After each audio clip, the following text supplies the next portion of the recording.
waxaa maanta si ballaaran loogu soo dhaweeyay magaalada Burco ee xarunta gobolka Togdheer saxafi Samafale Cabdimaalik Sheekh Muuse Coldoon oo sanad iyo dheeraad ku jiray xabsiyada Somaliland. Samafale Coldoon ayaa waxaa kaga hortagay duleedka degmada Burco dadweyne tiro badan kuwaas oo watay gaadiid iyo boodhar kala duwan oo ku xardhan yahay halku dhigiyo iyo sidoo kale sawirka Samafale Cabdimaalik Sheekh Muuse Coldoon. markii uu soo gaaray goobta ay diyaarka ku haayeen dadweynihii tirada badnaa ee u diyaarka soo dhaweyntiisa Cabdimaalik Sheekh Muuse Coldoon ayaa la hadlay dadweynihii kala duwanaa ee soo dhaweeyay waxaana uga mahad celiyay soo dhaweyntan ballaaran ay ugu sameeyeen magaalada Burco. waxaan aad iyo aad idinka mahad celinayaa soo dhaweynta aad halkan igu soo dhaweyseen soo dhaweyntaas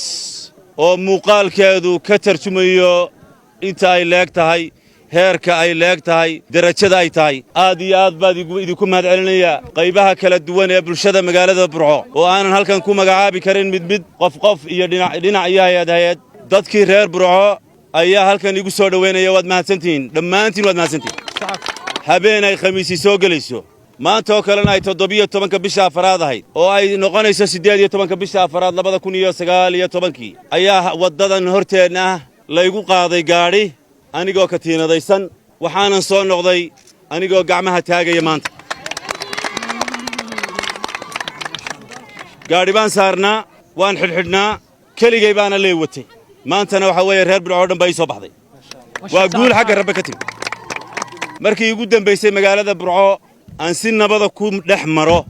waan idin xasuusinayaa waxay ahayd 13 bishii 12aad 2017 markaas ay ugu dambeysay si nabada ku dhex maro maantana ku xigta oo ay tahay bishu 12 bisha 6aad 2020 Samafale Cabdimaalik Sheekh Muuse Coldoon dadweynihii tirada badnaa ee isugu soo baxay soo dhaweyntiisa sidoo kale waxa uu kala hadlay muhiimadda ay leedahay cadaaladda iyo sidoo kale xaqsiinta aadamaha qaybihiisa kala duwan. xabsi baad igu ogeydeen aan muddo ku jiray xabsiga waxaan kala soo baxay faa'iidooyin aad u ballaaran oo aan idiin sheegi doonaan kala soo baxay marka xabsiga kuma aan soo khasaarin faa'iidooyin baan kala soo baxay faa'iidooyinka ugu yar ee aan kala soo baxay inaan dhigane ay dadku ka faa'iideysan doonaan ku dhaxalifay jeelka inta ugu yar waa intaas caadil baa dhashay gadaashay caadil Cabdimaalik Sheekh Muuse Coldoon caadil waxaan ugu bixiyay inuu cadaalad sameeyo inuu cadaalad ku dhaqo qeyrkii ayaan ugu bixiyay caadil shaygayna wada deeqa waa cadaalad taynu doonaynaa waa cadaalad maanta waa maalin farxadeed waxaan idinkula dardaarmayaa reer Burco reer Togdheer waxaan idinkula dardaarmayaa ahad ama qof dhexdiina ayaan lagu dulmin haddii qofka aynu ogolaano in dhexdeena lagu dulmo berri ka maalin aday ku imanaysa aynu garab isiino aynu dhammaanteen aynu xaq garab siino qofka iyo qabiilkiisa iyo midabkiisa iyo ciduu yahay ha u eegine u eeg qofkan xaq ma ku taagaya mise kuma taagna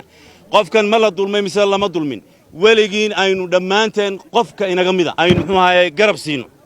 haddii aynu garab siin weyno berri waxa weeye adiga wey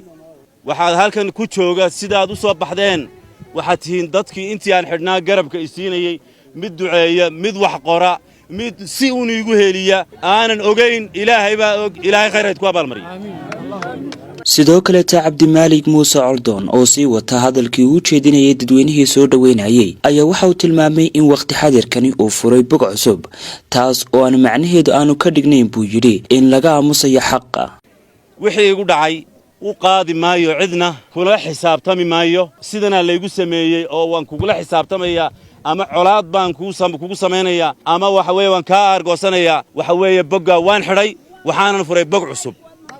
micnaheedu waxa weeye aamusi mayno xaqa ka aamusi mayno weligay ka aamusi mayno xaqi ka aamusi mayno se waxa weeye micnihii wixii dhacay ku xisaabtami mayno sidii nabi yuusuf calayhi salaam aanu walaaladii ugula xisaabtamin ayaan aniguna go'aansaday inaan ugula xisaabtamin dadku waa walaaladay ugu dambeyn dadweynihii tirada badnaa iyo gaadiidkii isugu soo baxay soo dhaweynta Samafale Cabdimaalik Sheekh Muuse Coldoon ayaa waxay u soo galbiyeen gudaha magaalada Burco waxna lagu soo wareejiyay jidadka magaalada Burco iyadoona ugu dambeyntii la